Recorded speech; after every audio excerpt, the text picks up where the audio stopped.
the experience feel overwhelming, stressful, and even lead to burnout. In this video, I'm going to walk you through the biggest mistakes that new homeschool moms make and how you can avoid them so your homeschool can feel calm, confident, and sustainable. So for those of you who are new to this space and this channel, I am Carmen. I'm an educator. I am a former classroom teacher. I'm also a certified grief counselor, homeschool consultant, and a homeschool mom of 7 years. And I help families create simple, effective homeschool routines that actually work. So let's go ahead and get into the information. Mistake number one that most new homeschool moms make is trying to make their homeschool like a traditional classroom at home. This is one of the fastest ways to feel overwhelmed. Homeschooling is not school at home. It's a completely different approach to learning.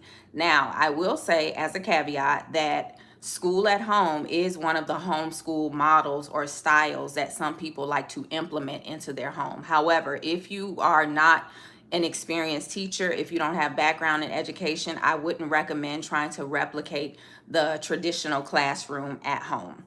Because again, homeschooling is not school at home. It's a completely different approach to learning. You have flexibility, you have freedom, and you have the ability to adjust based on your child or your children's needs. So when you let go of the idea that it has to look like school, traditional school, everything becomes lighter and you take a lot of unnecessary pressure off of yourself. So the second mistake that new homeschool moms make is overcomplicating curriculum.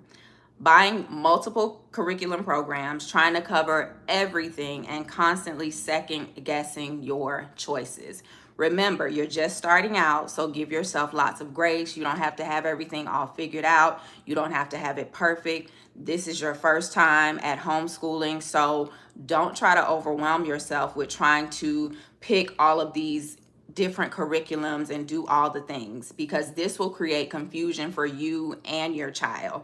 Instead, start simple, focus on the core subjects, and build from there as you gain confidence. Now, a quick note about the core subjects. Every state has a different homeschooling law. Some states require specific subjects. Some states do not require specific subjects. For example, in Florida, I have homeschooled in Florida and Georgia. In Florida, there are no set subjects that you have to teach in homeschool.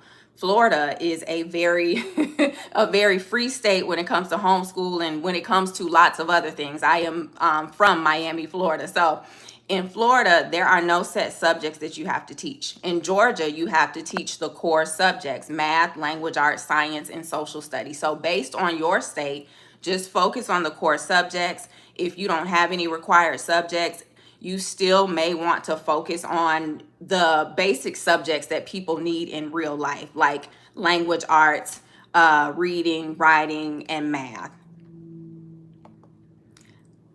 So this is actually something that I walk families through step by step inside of the Homeschool Blueprint, keeping things simple and clear from the beginning so that you don't get overwhelmed.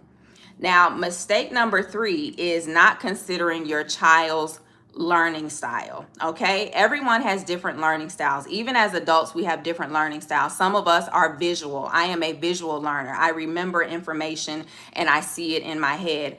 Others are tactile learners. They have to touch, they have to do hands-on learning. Some people have to get up and they have to move around. So some children thrive with structure.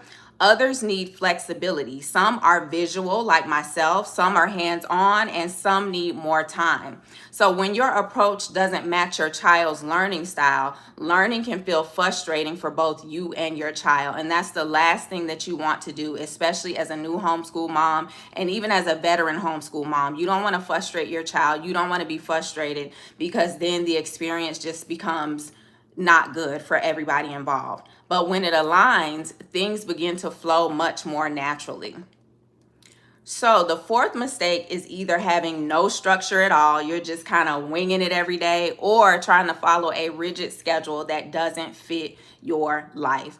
Both extremes lead to stress, okay? Whether you have no structure at all and you just kind of winging it every day, or if you're like a a drill sergeant and everything has to be done at a certain time. What you want instead is a simple, flexible rhythm to your day, something that provides consistency without pressure.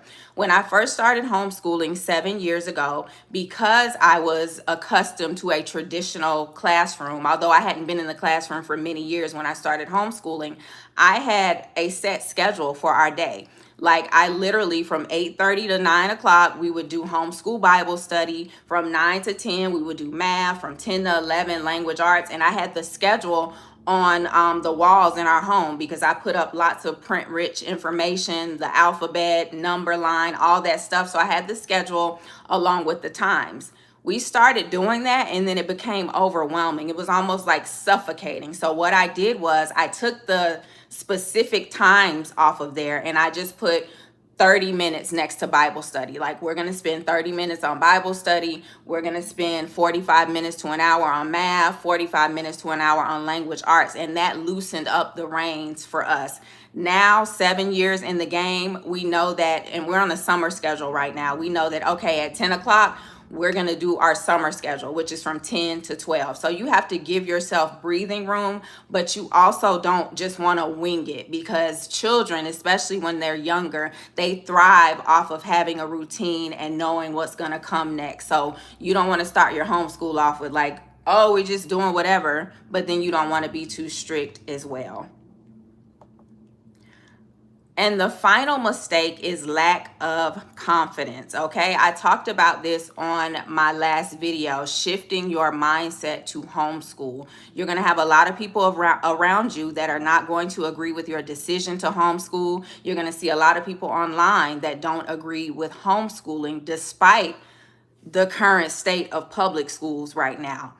Nevertheless, you have to have the proper mindset to homeschool. You have to know that this is what I'm going to do with my children. This is what I believe is best. I don't care what my friends and my family say. I don't care what the naysayers online say. This is what I'm going to do. And you have to tell yourself that you can do it. So you don't want to fall into the last mistake, which is lack of confidence. You want to have confidence in yourself. Some people with a lack of confidence, they're constantly questioning themselves, wondering if they're doing enough, comparing themselves to others.